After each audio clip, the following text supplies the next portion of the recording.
Hi guys, welcome to Telugu blank communication. నా పేరు Ashwin. Friends, వాటి అయితే మనము మైక్రోసాఫ్ట్ స్విఫ్ట్కీ కీబోర్డ్ గురించి అయితే మాట్లాడదాం. అంటే నేను ఆల్రెడీ ఇంతకుముందు దాని గురించి అయితే వీడియో చేశాను. అంటే అందులో క్లిప్బోర్డ్ గురించి అయితే మిస్ చేశాను అనమాట. ఆ క్లిప్బోర్డ్ గురించి అయితే ఈరోజు సపరేట్ అయితే వీడియో చేస్తున్నాను అనమాట. అదైతే మనకు చాలా యూజ్ అవుతుంది. ఓకే, ఆ క్లిప్బోర్డ్ గురించి అయితే ఈరోజు తెలుసుకుందాం. క్లిప్బోర్డ్ అంటే ఏం లేదు, నార్మల్ జీబోర్డ్లో కూడా క్లిప్బోర్డ్ ఉంటుంది కదా, అలా అనమాట అని అనుకున్నారు. కొంచెం డిఫరెంట్ అనమాట ఇది. స్పెషల్ ఫీచర్ వచ్చేసి జీబోర్డ్లో డిక్షనరీ అని నేనైతే ఒక వీడియో చేశాను డిక్షనరీ గురించి. అలాంటి ఫీచర్ అనమాట క్లిప్బోర్డ్ అనేది. దీంట్లో అది ఎలా యూజ్ చేయాలనేది ఈ వీడియోలో ఎక్స్ప్లెయిన్ చేస్తాను. ఓకే, ఛానల్ కోరని కొత్తగా చూస్తుంటే మాత్రం సబ్స్క్రైబ్ చేయండి. దాని పక్కన వచ్చిన బెల్ ఐకాన్ పైన క్లిక్ చేసి ఆల్ ఆప్షన్ సెలెక్ట్ చేసుకోండి. అండ్ అలాగే వీడియో నచ్చితే లైక్ చేయండి, షేర్ చేయండి. ఓకే, మనం వీడియో అయితే స్టార్ట్ చేద్దాం.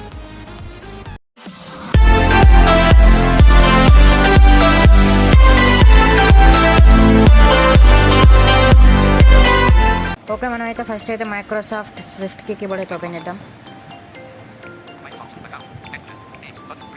ఇవన్నీ అయితే ఉంటాయి అన్నమాట. ఇక్కడ మనము రిచ్ ఇన్పుట్ అని ఒక ఆప్షన్ ఉంటుంది, దాన్ని అయితే సెలెక్ట్ చేసుకోండి. క్లిప్బోర్డ్ ఇవన్నీ అయితే ఉంటాయి. Clipboard, voice typing, search engine అవన్నీ ఉంటాయి. మనం అయితే క్లిప్బోర్డ్ సెలెక్ట్ చేసుకుందాం. Learn more, remember copied items, copy text all saved and clipboard అని వచ్చింది. ఇదైతే ఆన్ ఉంచుకోండి, ఆనే ఉండాలి కూడా. యాడ్ టు క్లిప్బోర్డ్ అని అయితే కొట్టేయండి. ఇక్కడ మనం నచ్చిన అయితే టైప్ చేద్దాం. ఎడిటింగ్ క్లిప్ కాంటెంట్, ఇక్కడ మీకు నచ్చింది ఏదో ఒక టైప్ చేయండి. అంటే ఏదైతే మీరు టైప్ కావాలనుకుంటారో, ఏదైతే సేవ్ చేయాలనుకుంటారో అదైతే టైప్ చేయండి.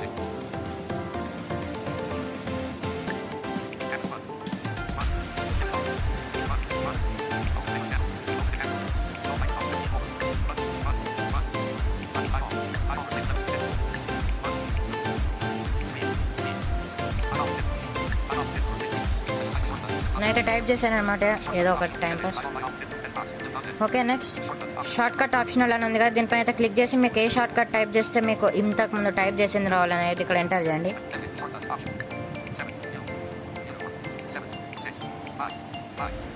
ఫైవ్ అయితే టైప్ చేశాను నేను. మీకు నచ్చిన టైప్ చేయొచ్చు, ఏబిసిడీలు అయినా కానీ ఏమైనా కానీ టైప్ చేయొచ్చు. దాని తర్వాత ఇక్కడ సేవ్ బటన్ అయితే క్లిక్ చేయండి. మనకైతే క్లిప్ అయితే యాడ్ అయిపోతుంది.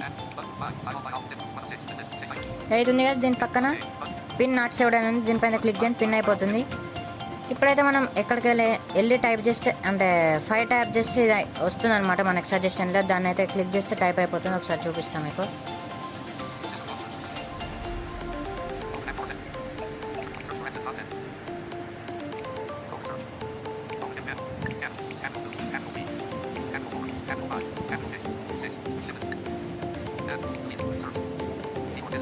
సారీ,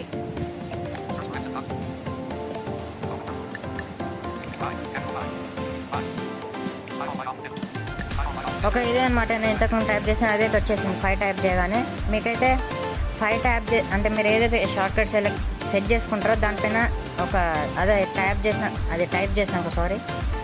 చేసినాక నెంబర్స్ ఉంటాయి కదా పైన, నెంబర్స్ రో పైన ఒకసారి ఫింగర్ పెడితే మీకైతే ఇక్కడ కనబడతా ఉంటాయి అనమాట. ఓపెన్ స్టిక్కర్స్ పైన అవన్నీ అయితే ఇక్కడ ఉంటాయి. ఇక్కడ అవైతే మనకి ఇవైతే వెళ్ళిపోయి అదైతే మన సజెషన్ అయితే కనిపిస్తుంది.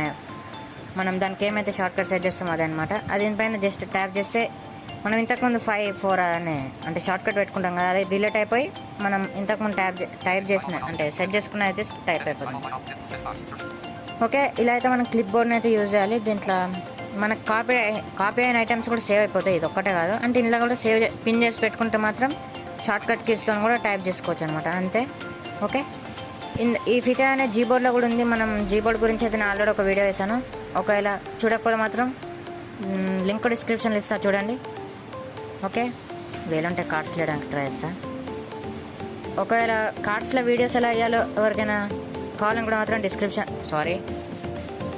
కామెంట్ చేయండి, నేనైతే వీడియో ఇస్తాను. ఓకే, వాటి వీడియో అయితే ఇంతే. Thank you for watching. Bye.